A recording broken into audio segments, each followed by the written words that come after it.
Hello and welcome to Digital Farm TV Rural News. I'm Andy Walker. The National Farmers Federation this week welcomed the appointment of former Howard government staffer Dr Chris Parker as interim CEO of the Australian Pesticides and Veterinary Medicines Authority. In a big week of announcements for the Federal Agriculture Minister, Barnaby Joyce said Dr Chris Parker's brought to the interim role solid experience as a former farmer and vet and extensive experience in private and government roles.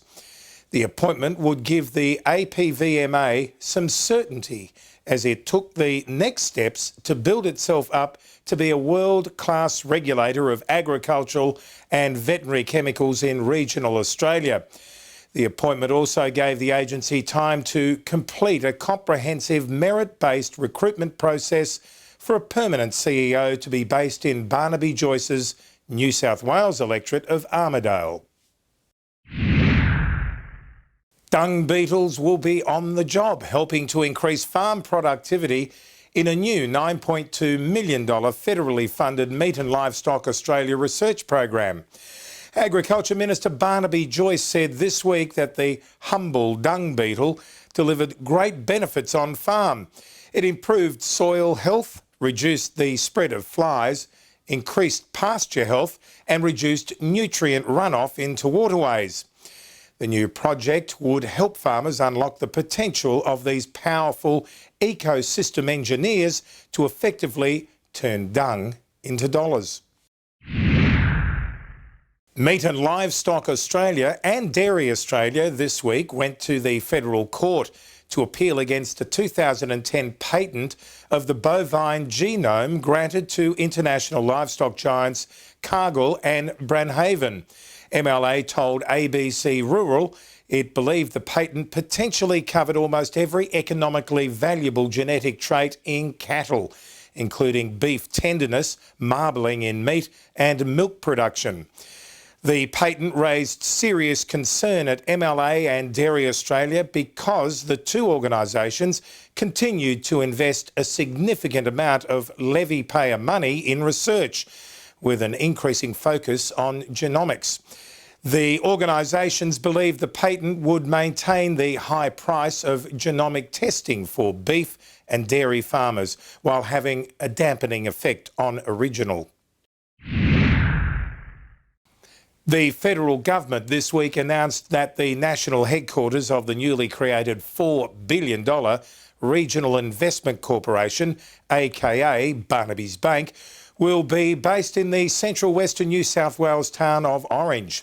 Agriculture Minister Barnaby Joyce said the RICS movement to the regional centre in early 2018 would provide an economic boost for the entire region.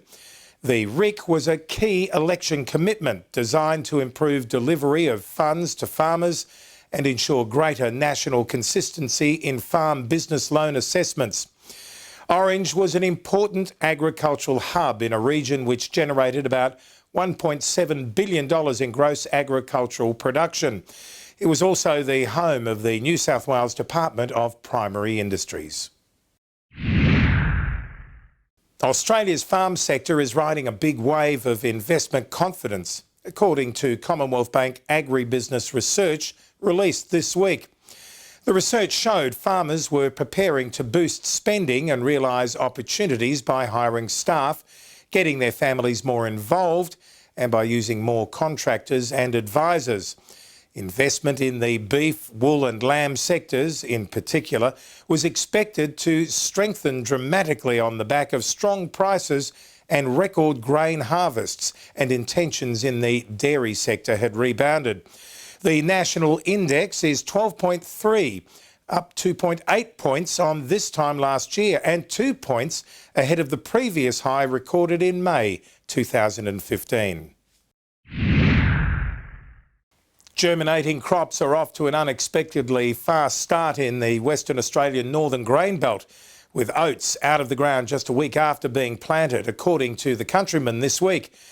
After a soggy February, followed by a dry March and April, Mullewa region farmer Zach Grimmer's optimism was starting to falter when he was sowing oats on Anzac Day. Generous summer rainfall of more than 200 mil followed and ensured there was an estimated 30 mil of moisture in the soil profile to help the new crops along. And finally, this week across the ditch in New Zealand, national dairy cattle numbers rose by 133,000 head to 6.6 million in the past year, despite a short dip caused by plummeting milk prices. Dairy NZ said this week it was extremely surprised by the figures which had been released by Statistics NZ and gave a snapshot of numbers at the end of June 2016. Statistics NZ said cattle numbers reached a recent all-time high in June 2014 when the population stood at 6.7 million.